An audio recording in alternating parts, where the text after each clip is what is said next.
Good morning student. आज हम natural resources के बारे में पढ़ेंगे। अध्याय 14 प्राकृतिक संपदा।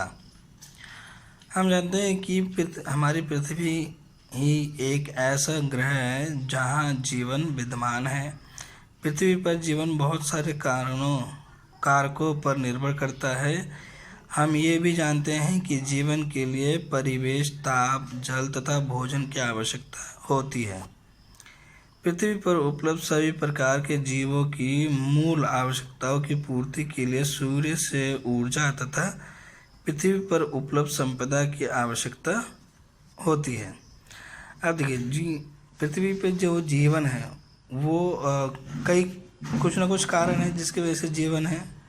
तो उन कारणों में प्राकृतिक संपदा भी एक महत्वपूर्ण कारण है, क्योंकि अगर हमें प्राकृतिक संपदा नहीं मिलती, यानी कि अगर पृथ्वी से अगर ये खनिज और जितने भी धातु वगैरह है ये सब अगर नहीं मिलता, या पृथ्वी पे अगर हवा, जल ये सब नहीं पाए जाते तो जीवन भी नहीं होता।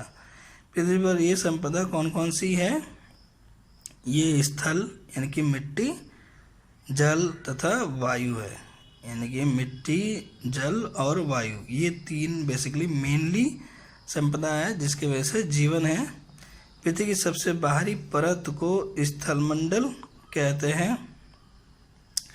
पृथ्वी के 75% भाग पर जल है, यानी कि जो पृथ्वी है उसका 75% जल है।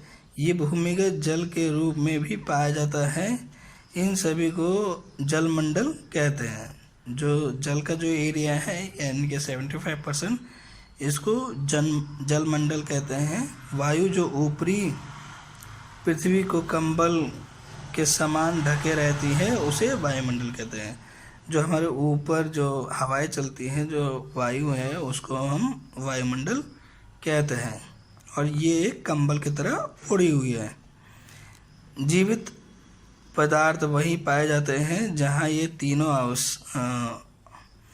अवयव स्थित होते हैं। जीवन को आश्रय देने वाला पृथ्वी का ये घेरा, जहाँ वायुमंडल, स्थलमंडल तथा जलमंडल एक दूसरे से मिलकर जीवन को संभव बनाते हैं, उसे जीवमंडल के नाम से जाना जाता है। यानी कि जो जिस जगह पे ये तीनों चीज़ें पाए जाएंगे, वायुमंडल, स्थलमंडल और जलमंडल, वहीं पे ही जीवन होगा।